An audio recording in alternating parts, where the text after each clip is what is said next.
Fan2000 here, and today I'm going to give you guys my thoughts on the Bank of America Roval 400 at Charlotte. So let's get started. So as we know, Christopher Bell managed to pull through at the end and managed to pull off a clutch victory at the Charlotte Roval.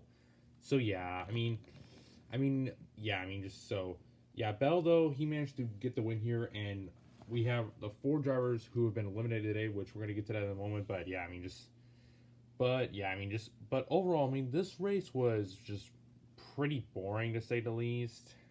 I'm being honest here. It was exciting at the end though, but for the most part, this race was boring.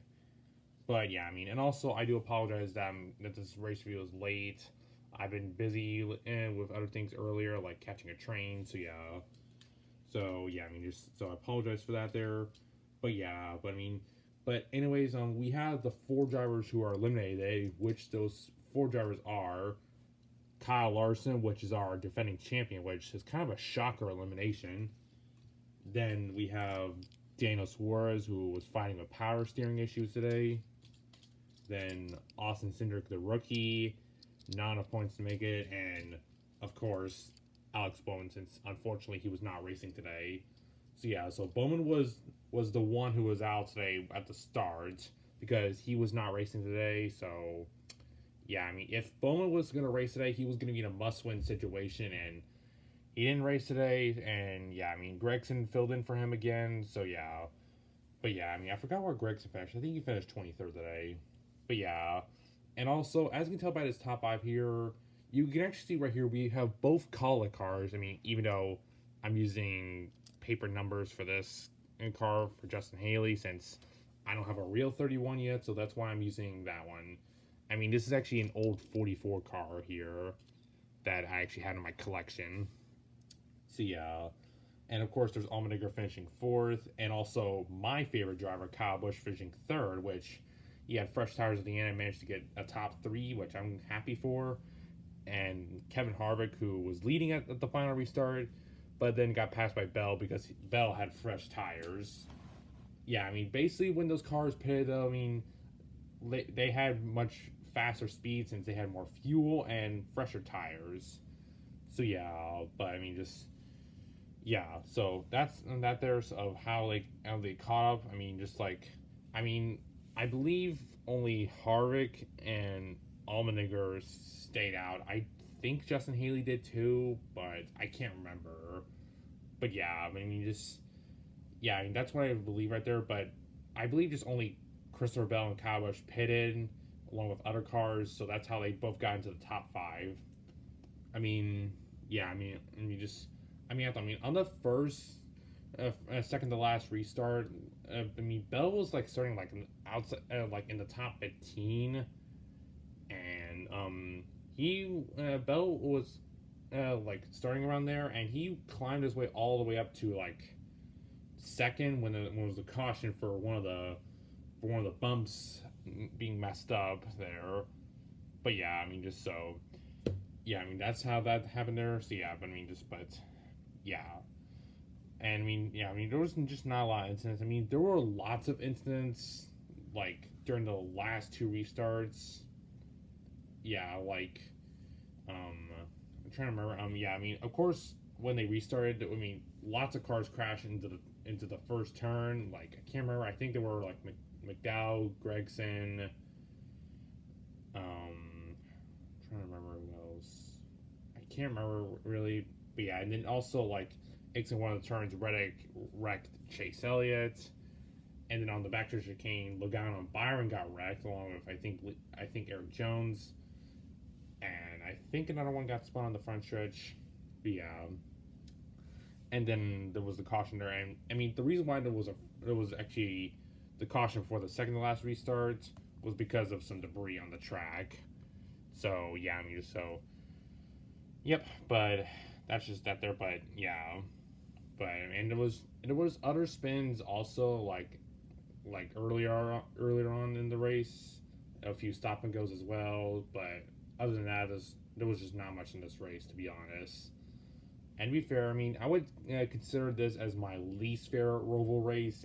Even though it was actually at the end, this race was probably consider as my least favorite race of the Roval, surpassing the 2020 race because the 2020 race is honestly now my second least favorite Roval race. Not because Kyle Busch was eliminated that day, it was just because there was just not a lot happening that race. I just consider that as my least favorite race. I mean, even though that race was still good, I just considered that one just as one of my least favorites.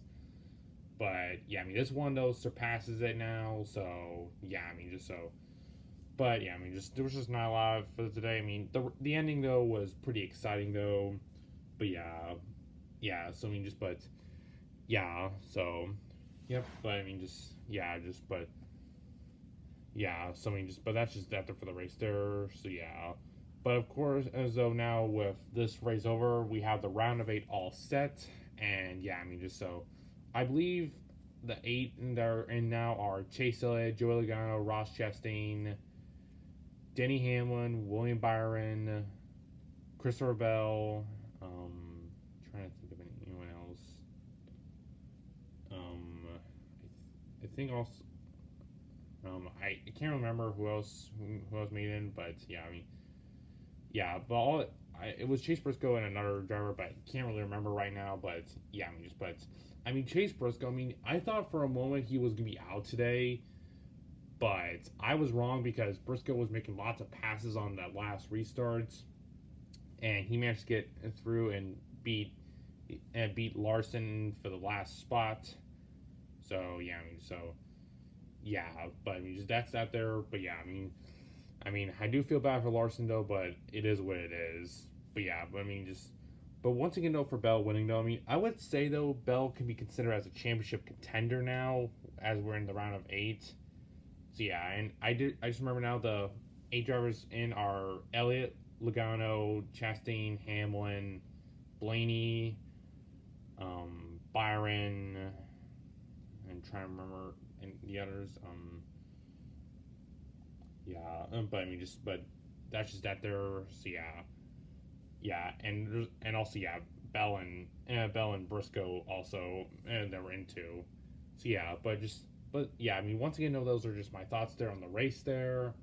So yeah, I mean, but I mean, just not really the best race. I mean, just the next gen car hasn't really been doing well on the road courses this year, but hopefully they can improve that for next year, along with a short track version of it. So yeah, I mean, but hopefully NASCAR can just do something about this here because I don't want the next gen running bad on the road courses and short tracks, especially the short tracks. Like, I don't want like another repeat of Martinsville from earlier this year because that race was probably the worst race of the year, perhaps, in my opinion. But yeah, I mean, but those are just my thoughts on the race there. So yeah, but of course next week we got Las Vegas coming up, the start of the round of 8, and to see who goes to Phoenix. So yeah, and for videos this week, I actually have another one coming out after this race review here, which will be a training video that I filmed at Taylor. Originally I was getting a CN tonight, but unfortunately it came too late. So yeah, but yeah, I mean, and just more regular training videos this week, and I'm also gonna be doing a streamer event tomorrow, so stay tuned for that. And also next Sunday I'm going to be doing a live race reaction for the Las Vegas race, so stay tuned for that there. So yeah, so anyways, thank you guys for watching, and I'll see you guys later.